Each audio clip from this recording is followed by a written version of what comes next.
Hello friends and students, Nizam academy channel पे आप लोगों का वेलकम है, खैर मकदम है।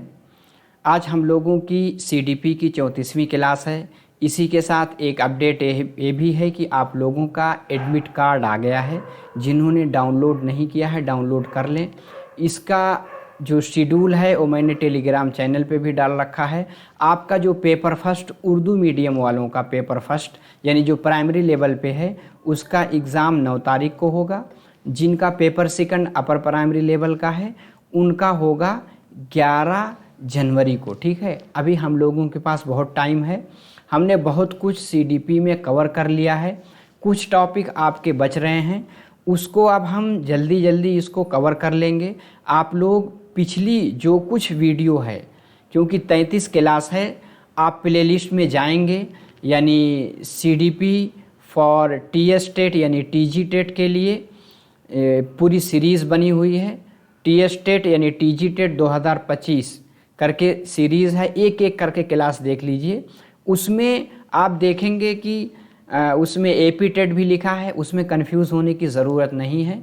चाहे आप सिलेबस मिलाइएगा अपना यानी टीएस टेट का, बिल्कुल एपी टेट टीएस टेट दोनों का सीडीपी का सिलेबस मिलता जुलता है। ठीक है, तो पहले मैंने उसको पढ़ाया था, सिलेबस सेम है, इसलिए उस वीडियो को आप देख सकते हैं।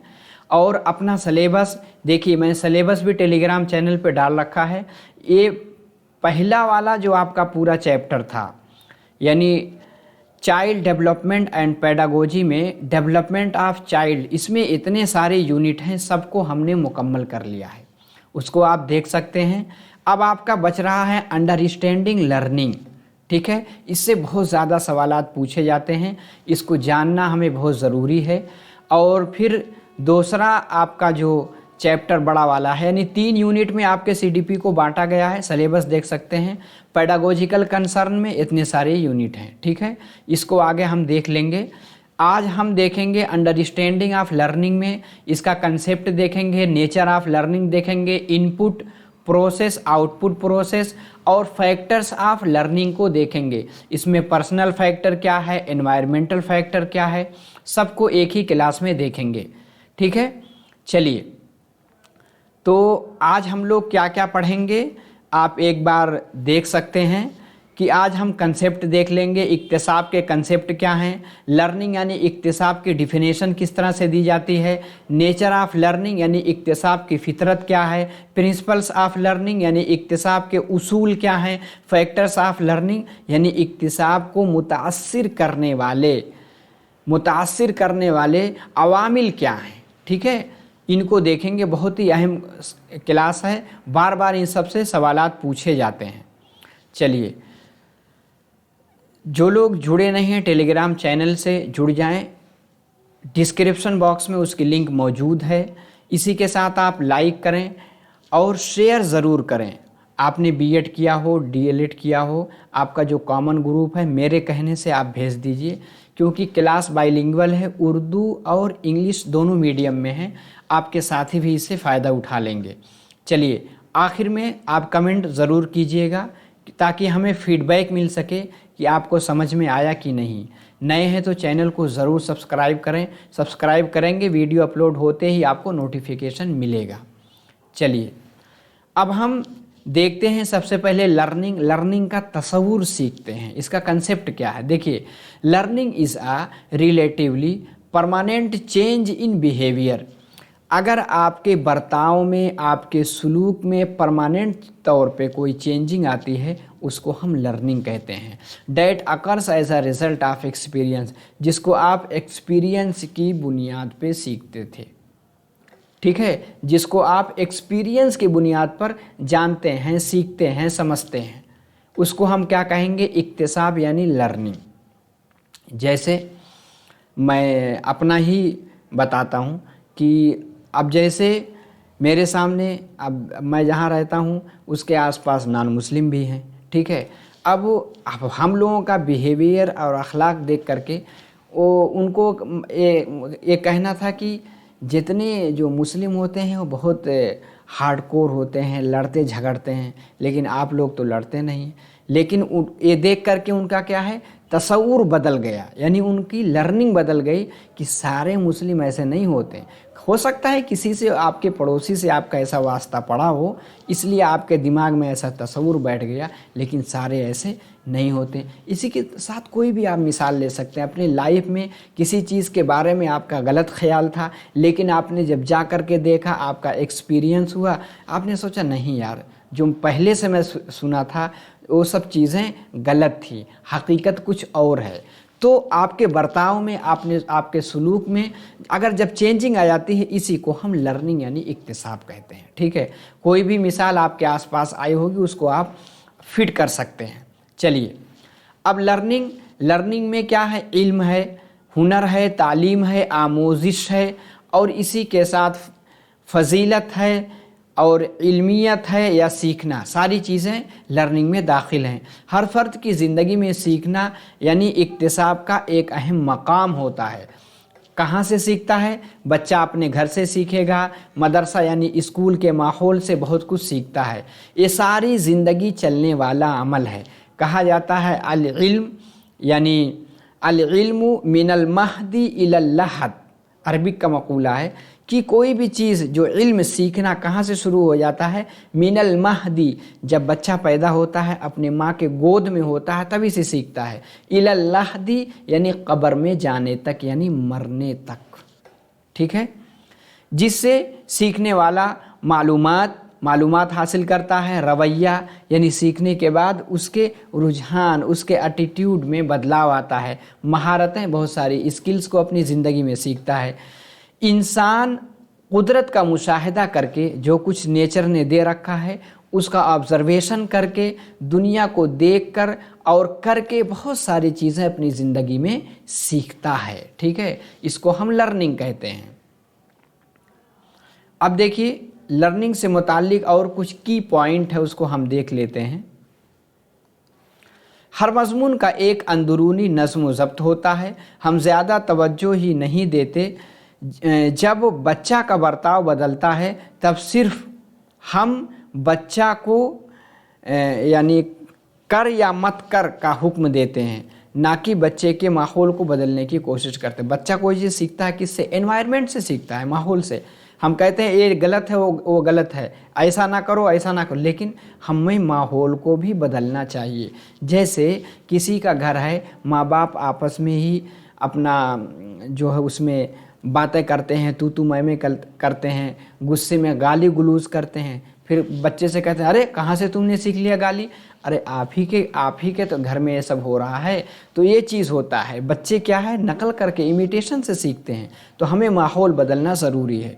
कोई फ़र्द तजर्बात के नतीजा में सादा बर्ताव हासिल करता है। ठीक है, खुद ब खुद अमल, बेसोचा समझा अमल, इनेकास, फितरी महारतें, मुसलसल इजहारात जो कि एहसासात और जज्बात के साथ हों, ये सारे खवास किसके हैं? ये अमल इक्तिसाब की बुनियाद हैं। बुनियाद यानी बेस हैं। ठीक है, इब्तदाई हैवानात में असल आउटपुट मुकर्रर है।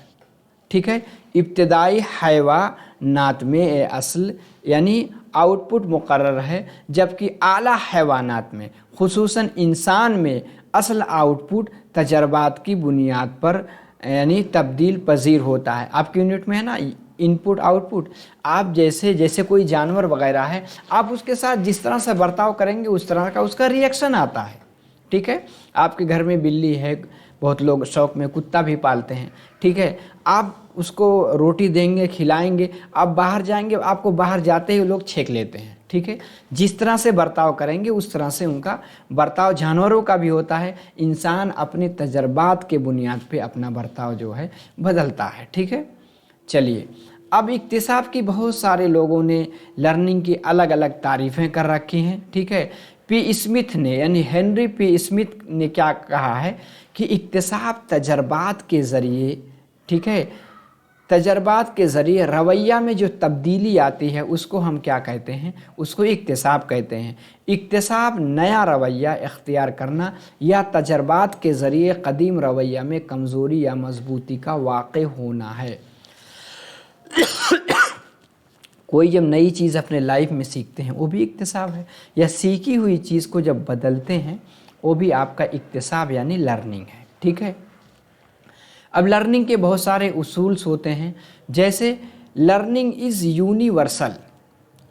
लर्निंग इज़ यूनिवर्सल मतलब हर जगह, हर माहौल में, हर सिचुएशन में आप लर्निंग आपकी होती रहती है, आप सीखते रहते हैं। ठीक है। या यूनिवर्सल मतलब कहीं भी जाएंगे, किसी भी सिचुएशन में आप तजर्बात की बुनियाद पे सीखते रहते हैं। ठीक है। Learning is goal oriented.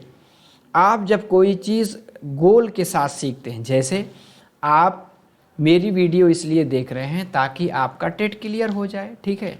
तो आपका एक गोल है ना कि आपका टेट क्लियर हो जाएगा, तो इसलिए आप लर्निंग क्या करेंगे, इंटेंशन यानी आप एक इरादे के साथ, आप एक गोल के साथ जब पढ़ते हैं तो आप चीज़ें सीखते हैं। ठीक है। लर्निंग इज़ लाइफ लॉन्ग, अभी मैंने बताया था कि ताहयात यानी पूरी ज़िंदगी इंसान सीखता रहता है। Learning is a organisation of experience. जो कुछ अपने लाइफ में आपने एक्सपीरियंस किया उसकी बुनियाद पे आप एक नई चीज़ सीखें। ठीक है, वो क्या है, लर्निंग है। Learning is a process of adjustment. आप नई सिचुएशन में, नए माहौल में पड़ गए। ठीक है। जैसे आप देखेंगे आजकल क्या है, अब जाहिर सी बात है लड़कियां हैं तो उनकी शादी होती है, शादी होने के बाद अब नया घर मिलता है, नए सास ससुर मिलते हैं। अब वहाँ अगर आपने एडजस्टमेंट सीख लिया, मतलब जाहिर सी बात है कुछ दिन तक आपको आजमाइश में रखा जाता है। आप सास ससुर जो है, अगर सास लड़की को अपनी बेटी की तरह समझे तो लड़ाई नहीं हो, लेकिन वो समझते नहीं हैं, पराये के घर से समझते हैं, जिसकी वजह से क्या है, लड़ाइयाँ होती हैं। लेकिन अगर कोई पढ़ी लिखी लड़की है तो उसमें यानी एडजस्टमेंट यानी उसमें अपने आप को ढालना, सिचुएशन के अकॉर्डिंग अपने हैबिट को, चीज़ों को बर्दाश्त करके उसमें अपने आप को एडजस्ट करना सीख लेता है, तो वो भी एक क्या है, एक लर्निंग है। ठीक है। Learning is gradual. आप सोचें एक ही दिन में पढ़ करके हम सारी चीज़ें हासिल कर लें, ऐसा नहीं। लर्निंग क्या है, धीरे धीरे धीरे धीरे धीरे धीरे। कोई भी चीज़ अगर आप कॉन्टीन्यूसली सीखते हैं तो एक दिन आप सीख लेते हैं। आप बाइक सीखने के लिए बाहर निकले या मारुति सीखने के लिए, एक ही दिन में थोड़ी सीख लेंगे, धीरे धीरे चलाते रहेंगे, आप रवां होते रहेंगे। एक दिन आप बहुत दूर तक जा सकते हैं, भीड़ में भी निकाल सकते हैं, लेकिन एक ही दिन नहीं सीख सकते। लर्निंग क्या है, इस ग्रेजुअल यानी धीरे धीरे चलती रहती है। ठीक है। चलिए अब क्या है, इक्तिसाब के कुछ उसूल हैं। क्या है, इक्तिसाब आफाकी है, जो मैंने अभी बताया था, यूनिवर्सल है, हर जानदार सीखता है। यूनिवर्सल है, चाहे इंसान है, जानवर है, परिंदा है, सब लोग सीखते ही हैं। इक्तिसाब एक मुसलसल अमल है। बताएं, ए महद से, देखिए जो मैंने भी बताया था, मिनल महद इलल लहद, यानी बच्चा जब पैदा होता है तभी से, और लहद यानी कब्र तक, यानी मरने तक सीखता रहता है। किसी फ़र्द में इक्तिसाब के बग़ैर बालिदगी का अमल वाक़ई नहीं होता। जब तक लर्निंग नहीं होगी तब तक बालिदगी यानी मैच्योरेशन नहीं आएगा। ठीक है। ये किसी फ़र्द को ज़िंदगी के मराहिल में साकिन और सख्त रहने नहीं देता, बल्कि उसको मुतहर्रिक और दिलचस्प बनाता है। अगर आप कोई चीज़ सीखते हैं तो क्या है, कुछ ना कुछ हरकत करते रहेंगे, यानी मूव करते रहेंगे, और लचकदार आपके अंदर फ्लेक्सिबिलिटी भी आएगी। इक्तिसाब नतीजा हासिल करने और मंजिल तक पहुंचने की सिमत है। जाहिर सी बात है, इक्तिसाब ही से गोल ओरिएंटेड आप होते हैं। ठीक है, अपने मकसद तक आप पहुंचते हैं। इक्तिसाब दोनों सतह यानी शुऊरी और लाशुऊरी सतह पर होता है। इक्तिसाब क्या है, कभी कभी अनकॉन्शियस माइंड से भी चीज़ों को सीख लेते हैं, और कॉन्शियस माइंड यानी इरादे के साथ सीखते हैं। मुनासिब जिस्मानी और ज़हनी नशोनुमा से ही इक्तिसाब मुमकिन है। जिस्मानी यानी फ़िज़िकल, ज़हनी यानी कॉग्निटिव नशोनुमा से इक्तिसाब मुमकिन होता है। इक्तिसाब किसी फ़र्द के इदराकी, यानी इदराकी मतलब क्या कहते हैं, कॉग्निटिव, अफेक्टिव यानी अफेक्टिव कहते हैं किसको, जो जज्बात से मुताल्लिक़ होता है। इसी के साथ साइको मोटर, यानी साइको यानी नफ्सियाती, मोटर यानी हरकी में दो तरह के मोटर होते हैं, एक फाइन मोटर, एक ग्रॉस मोटर। रवैया को तब्दील करना यानी डायमेंशंस ऑफ लर्निंग में तीन चीज़ आते हैं, इनमें अगर चेंजिंग आती है तो उसको हम क्या कहेंगे, उसको हम लर्निंग कहते हैं। ठीक है, क्योंकि किसी भी चीज़ के सीखने के, जैसे ब्लूम्स ने अपनी टेक्सोनोमी में तीन तरह के डायमेंशन दिए हैं ना, पहला कॉग्निटिव यानी दिमागी तौर पे बच्चों का नशोनुमा हम करेंगे, दूसरा अफेक्टिव इमोशनल तौर पे, इमोशनल मतलब जज्बाती तौर पे, कहाँ कितना गुस्सा होना है, कहाँ हंसना है, कहाँ रोना है, कितना गुस्सा होना है, किस मिकदार पर गुस्सा होना है। आपको बॉर्डर पे खड़ा कर दिया जाए, आप आर्मी में हैं, आप किसी दुश्मन को देख करके आप रोने लगे, वहाँ आपका इमोशन यानी अफेक्टिव डोमेन आपका डेवलप नहीं है। ठीक है, इसी के साथ साइकोमोटर यानी आप सेंस का किस तरह से यूज़ करते हैं, और इसी के साथ आप जो है मोटर में यानी फाइन मोटर यानी अपनी उंगलियों का, पोरों का इस्तेमाल किस तरह से करते हैं। ग्रॉस मोटर यानी बड़ी मसल का इस्तेमाल। रवैयों को तब्दील कहते हैं। इन सब से अगर आप सीखते हैं तो उसको हम लर्निंग कहेंगे। इक्तिसाब सीखने वाले को माहौल के साथ नए यानी टेक्निक फराहम करता है। ठीक है, इक्तिसाब नए माहौल में नए ताल्लुकात पैदा करता है। ये सब क्या है, लर्निंग यानी इक्तिसाब के क्या है, प्रिंसिपल यानी उसूल हैं। अब लर्निंग को मुतासिर करने वाले फैक्टर्स यानी अवामिल दो तरह के हैं, एक पर्सनल फैक्टर्स यानी शख्सी फैक्टर, शख्सी अवामिल, एक एनवायरमेंटल फैक्टर यानी जो आपके माहौल से मुताल्लिक जो अवामिल होते हैं। ठीक है, चलिए अब इसमें लर्नर रिलेटेड फैक्टर क्या क्या हैं। एक हैगा मोटिवेशन, अगर आपके अंदर हौसला मोटिवेट नहीं है, हौसला अफजाई नहीं है, किसी चीज़ के लिए मोटिवेट नहीं, तो आप नहीं सीख सकते। मोटिवेट होना ज़रूरी है। आप मोटिवेट हैं इसलिए वीडियो देख रहे हैं कि हमें जो है आपकी टेट निकालना है। इसी के साथ एज का भी फैक्टर होता है। कम उम्र में आप जो कुछ सीख लेते हैं, बड़ी उम्र में सीखना मुश्किल हो जाता है। आप देखेंगे बहुत लोग बीएड किए हुए कई ज़माना हो जाता है, लेकिन एक है कि सोचते हैं मोटिवेशन है चलो सीख लें, लेकिन एज ज़्यादा होने के बाद थोड़ा सा मुश्किल होती है सीखने में। लेकिन सीख तो लेते हैं, लेकिन अफेक्ट करती है एज। मैच्योरिटी आपके अंदर पुख्तगी ही नहीं आई तब भी आपको सीखने में ये चीज़ खलल डालेगी। इंटेलिजेंस आपकी ज़हानत ही कम है तब भी आए खलल डालेगी। एप्टीट्यूड, ठीक है, एप्टीट्यूड यानी आपके अंदर अहलियत कम है। एप्टीट्यूड टेस्ट होता है, जैसे जो टेट का टेट है, टेट का जो आपका एग्ज़ाम है, ये भी एप्टीट्यूड, आपका एप्टीट्यूड देखा जाता है, क्या आपके अंदर टीचर बनने की अहलियत है कि नहीं। ठीक है, उसी को एप्टीट्यूड कहते हैं, जिसको अहलियत कहते हैं, काबिलियत।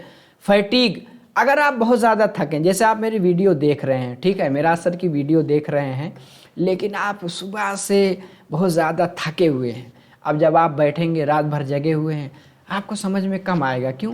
क्योंकि आप थकान भी क्या है, लर्निंग में अफेक्ट करती हैं। ठीक है, ये सब लर्नर से रिलेटेड हैं। आगे क्या है, आगे है फिज़िकल मेंटल हेल्थ, आप जिस्मानी तौर पे दुरुस्त नहीं है। ठीक है, इसी के साथ दिमागी तौर पे आपके घर में धुंध है, लड़ाई है, झगड़ा है, किसी टेंशन में है, कुछ है जिसकी वजह से आपको टेंशन है तो आप सुनेंगे मैं यहाँ हूँ, कहते हैं मैं यहाँ हूँ, मेरा दिल कहाँ है, मदीने में है।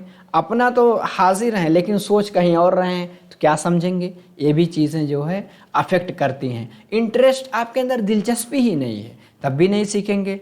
और एटीट्यूड, आपका रवैया, आपका रुझान किसी चीज़ के मुतालिक, आप सोचें नहीं यार मेरा सर जो पढ़ाते हैं अच्छा नहीं पढ़ाते, आप नहीं देखेंगे मेरी वीडियो। लेकिन कोई कहे नहीं यार ठीक ठाक पढ़ाते हैं, उर्दू में भी बताते हैं, हिंदी में भी बताते हैं, पीपीटी के साथ पढ़ाते हैं और उनका चेहरा भी उसमें दिखता है। ठीक है, इसलिए थोड़ा सा हमें अट्रैक्शन बनता है। अगर आपने इस तरह का एटीट्यूड रखा तब आप वीडियो देखेंगे आखिर तक, नहीं तो चले जाएंगे। ठीक है, तो एटीट्यूड भी होना चाहिए। और विलिंगनेस टू लर्न, सीखने की अंदर से ख्वाहिश, आपके अंदर सीखने की ख्वाहिश ही नहीं है, चलो यार क्या टेटोट निकाले, आपके अंदर ख्वाहिश है तभी आप वीडियो देख रहे हैं, तभी आपके अंदर लर्निंग आएगी। एस्पिरेशन लेवल, ठीक है, ख्वाहिश की सतह, किस दर्जे तक आपके अंदर ख्वाहिश है उतना ही आप पढ़ेंगे। रात में भी बैठ करके वीडियो देखेंगे, किताबें पढ़ेंगे, नोट्स पढ़ेंगे। ठीक है, आगे क्या है, टीचर रिलेटेड फैक्टर कुछ हैं, जैसे टीचर यानी टीचिंग लर्निंग एक्टिविटीज़। टीचर पढ़ाने जा रहा है, पता चला टीचर ने जो TLM लेकर आया, यानी TLM यानी टीचिंग लर्निंग मटेरियल बहुत अच्छा लाया, ऑडियो विजुअल प्रोजेक्टर से पढ़ा रहा है, अलग अलग मिसालें चार्ट ला करके दिखा रहा है, तो क्या है, और रोल प्ले करा रहा है टीचर, तो क्या है, आप ज़्यादा सीखेंगे। पता चला टीचर आया और ऊँघता हुआ सोता हुआ चेयर पे बैठ गया, हिल भी नहीं रहा है, वहीं बैठे बैठे कहा बच्चों चलो किताब खोलो, देखो आज हम लोग ये पढ़ने वाले हैं, अपना कुछ पढ़ाया, एक दो लोगों से सुना चला गया, ये भी अफेक्ट करेगा। टीचर अगर एक्टिव है, बच्चों को सेंटर में रख करके पढ़ा रहा है, लर्निंग बाय डूइंग हो रही है, बच्चा सेंटर में है, तो वो चीज़ अफेक्ट करेगी। आप TLM किस तरह से यूज़ करते हैं पढ़ाने में, टीचिंग मेथड क्या इस्तेमाल करते हैं, कौन सी स्ट्रेटजी लगाते हैं, हिकमत अमली यूज़ करते हैं, कौन सी टेक्निक लगाते हैं, ये सब मुतासिर करते हैं। Knowledge of the subject and behaviour. अब जो टीचर पढ़ा रहा है उसकी उस सब्जेक्ट में कितनी पकड़ है, कितनी नॉलेज है, पता चला टीचर को उतना आता ही नहीं, मैथ का कंसेप्ट ही नहीं क्लियर है, गाइड देख करके पढ़ा रहे हैं, तो अगर टीचर अगर स्टूडेंट कोई सवाल कर लेगा तो नाराज़ हो जाएंगे, उसको डांट के बैठा देंगे, क्यों, क्योंकि उनको आता ही नहीं है। तो ये चीज़ भी अफेक्ट करता है। Teaching method and reinforcement. Teaching method, जाहिर सी बात है आपने पढ़ाने के लिए बहुत सारे टीचिंग मेथड आपने पढ़ रखा है, कौन सा मेथड इस्तेमाल किया, चाइल्ड सेंटर मेथड है वो जो तरीक़ा है, या टीचर सेंटर वाला तरीक़ा है, कौन सा इख्तियार किया, रोल प्ले इख्तियार किया, या लेक्चर मेथड इस्तेमाल किया, ग्रामर ट्रांसलेशन का यूज़ किया, वो भी अफेक्ट करेगा। क्योंकि बच्चों के इंटरेस्ट के अकॉर्डिंग आपको अपना मेथड चेंज करना है, जिसमें बच्चे सेंटर में रहें, रोल प्ले वाला मेथड ख़ास तौर पे जिसमें बच्चा ज़्यादा इन्वॉल्व होगा, वो मेथड अच्छा माना जाता है। रीइंफोर्समेंट मतलब होता है तक़वियत देना। जैसे बच्चा पढ़ा, नकल लिख के लाया, आपने लिखा वेरी गुड यानी बहुत अच्छे, तो उससे क्या है, रीइंफोर्समेंट। जैसे मैं आपको पढ़ा रहा हूँ, आप कमेंट में लिखते हैं माशाल्लाह अच्छी class, very good, very nice, excellent, समझ में आ रहा, अच्छा, उससे क्या है, मेरे अंदर भी मोटिवेशन बढ़ेगा कि ठीक है मैं जो पढ़ा रहा हूँ लोगों को फ़ायदा हो रहा है और अच्छे से आदमी पढ़ाएगा। इसी के साथ बच्चों के साथ है कि अगर आप उसके आपके भी बच्चे अपने हैं या होंगे आगे मुस्तकबिल में, तो अगर आप उनको ये चीज़ यूज़ करेंगे, अच्छा काम किया, पानी लेकर आए, शाबाश, बच्चा खुश होगा, क्योंकि रीइंफोर्समेंट से भी वो चीज़ें अफेक्ट करती हैं। ठीक है, तो टीचर को ऐसा होना चाहिए। अब इसको हम उर्दू में थोड़ा सा देख लेते हैं। दो तरह के अवामिल है, एक पर्सनल फैक्टर यानी शख्सी अवामिल, एक एनवायरमेंटल फैक्टर यानी माहौलाती अवामिल। सीखने वाले की उम्र, मैंने पहले बताया एज फैक्टर होता ही है, बुलूगत, एडोलेसेंस, इसी के साथ जज्बाती यानी इमोशनल कंडीशन, आप कितना जज्बाती तौर पे डेवलप हुए हैं, आप जो है पता चला आप